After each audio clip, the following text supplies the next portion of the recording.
дүйнөнү өзгөрттүк, дүйнө бизди өзгөрттү. Кыргыздын Залкар уулу дүйнөгө аты таанымал, белгилүү жазуучу, коомдук мамлекеттик ишмер Чыңгыз Айтматов Талас областына караштуу Шекер айылында 1928 жылы 12 декабрда туулган. Чыңгыз Айтматов кылымдар тугушкон азыркы доордун чыгармаларын эң көп окулган жазуучулардын бири. Анын китептери 170ден ашык тилге которулуп, 60 миллиондон ашык нуска менен басылган. Алар коомдо билим берүү тарбиялоо процессинин ажырагыс бөлүгүнө айланып, дүйнөнүн көп өлкөлөрүндө мектептердин жана университеттердин программасына кирген. Чыңгыз Айтматовдун чыгармаларынын жаралышына анын балалык чагынан атамекендик согуш жылдарына туш болушу бирден бир себеп болгон. Чыңгыз Айтматовдун чыгармалары Ак кеме, Биринчи мугалим, Бетме-бет, Саманчынын жолу, Кызыл алма, Жамила, Кызыл жолук жалжалым, Эрте келген турналар. Биз Чыңгыз Айтматовдун чыгармаларынын ичинен Бугу эне чыгармасын көрсөтөбүз. Бул окуя алыска өткөн заманда кыргыздар Энесай көлүн жээктеп жашап жаткан кезде болгон. Каардуу хан элибизге күтүүсүздөн кол салып, айылыбызды кызыл кыргынга айланткан.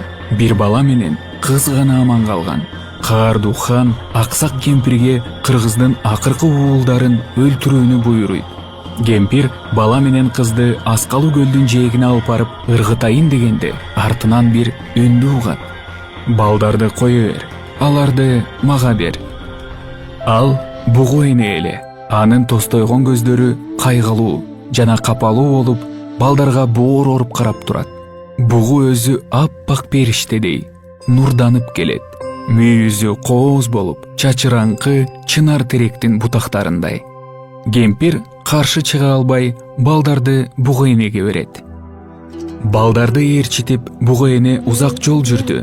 Жай жана кыш, жаз, жай жана күз, ошондой эле жай жана кыш, дагы күз, калың токойду аралап, кең талаадан, чөлдөн, бийик тоолордон жана дүркүрөгөн көлдөн өттү. Акыры ошентип, бугу эне балдарды касиеттүү ысык көлгө алып келди. Алар тоо чокусуна туруп, кооздукка суктанып турушту. Тегерети тизилген тоолордун чокулары ак кар, көк муз. Ал эми тоолордун ортосундагы карагай токойлор курчаган көлдүн толкундары телмирип толкуп жатты. Бул силердин жаңы мекениңер деп сөзүн улады бугу эне. Бул жерде жер айдап, балык уулап, мал багып, 1000 жыл тынчтыкта жашай бергиле.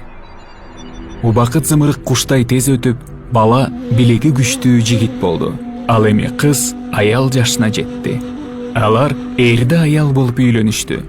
Күндөрдүн биринде таңга маал аялдын толгоосу башталды. Эркек коркконунан жардамга бугу энени чакырды. Алыстан коолжуган шыңгыр үн угулду. Мүйүзүнө тагып, бугу эне наристе бешигин алып келди. Жыгаштары ак кайыңдан жасалып, жумурунда күмүштөн жасалган коңгуроо шылдырап турду. Бул бешик силердин наристеңерге деп сөзүн улады бугу эне. Ошентип силер көп балалуу болосуңар. 7 уул, 7 кызды чоңойтуп, муунуңар уланат. Бугу эне айткандай, аял көп бала төрөйт. Убакыт өтүп, уруунун ичиндеги элдин саны көбөйөт. Бугу энени касиеттүү деп тутуп, уруу күчтөндү, чоңойду. Ал эми токойдо жылдыз суктанган мүйүздүү, ак мыралдар жүрүшөт. Элдер аларды коргоп, бейчеки тийгизген эмес.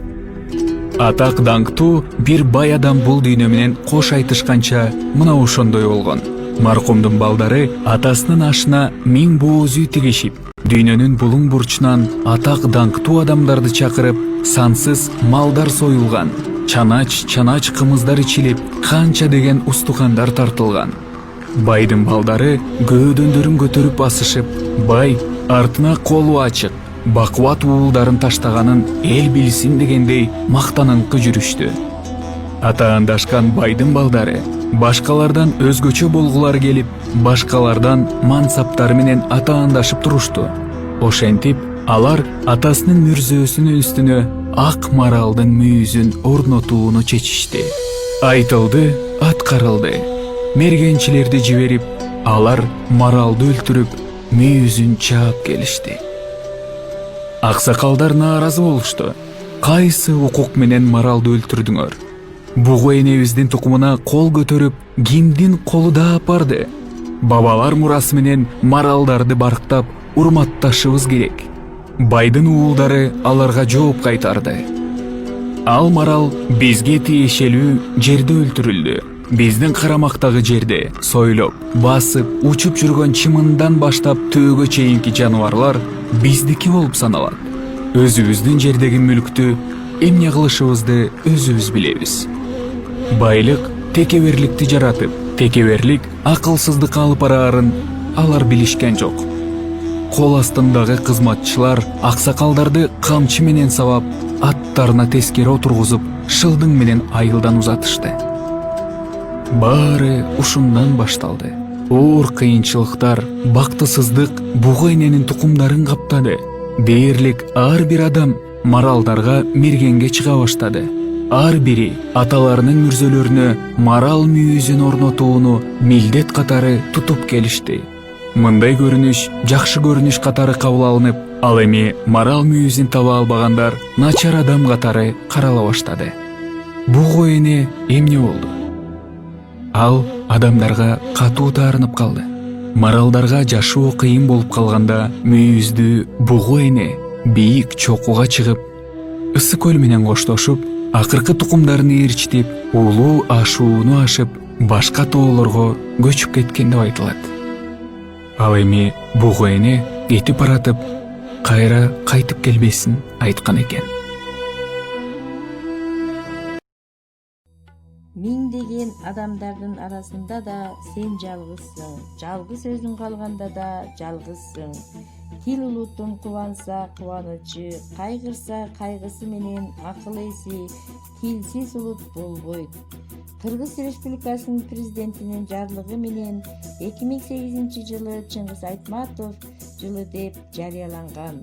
Ушул эле жылы 2008 жылда 10 июнда 80 жашында Чыңгыз Айтматов дүйнөдөн кайтты.